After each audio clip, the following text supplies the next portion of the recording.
பண்ணி கோயில் சொத்துக்கள் எல்லாம் கொள்ளையடிச்சுட்டு போனாங்க. அதுக்கு பிறகு கூட ஒண்ணுமே குறையில. 28% வந்து 21% வர்த்தக பங்காட்டு 250 1750 இருந்தது.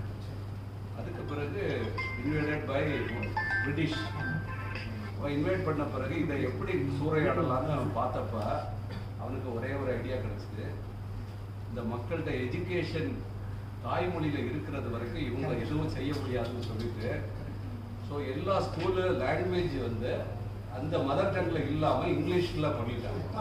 கல்வி இயக்கம். ஸோ கல்வியை அழிச்ச பிறகுதான் அவன் எல்லாத்தையும் சூறையாட முடிஞ்சது. ஸோ எல்லா இந்திய நாட்டை வந்து 21% இருந்ததை அவன் தான் வெற்றிகரமாட்டு 1% கொண்டு வந்தான். கொண்டு வந்துட்டு கல்வியை தாய்மொழியில அழிச்சா மட்டும்தான் ஒரு நாட்டை அழிக்க முடியும். ஸோ அதை அழிச்சிட்டு 1% ஆன பிறகு இனிமேல் எடுக்கிறதுக்கு ஒன்றும் இல்லைன்னு சொல்லிட்டு நாட்டை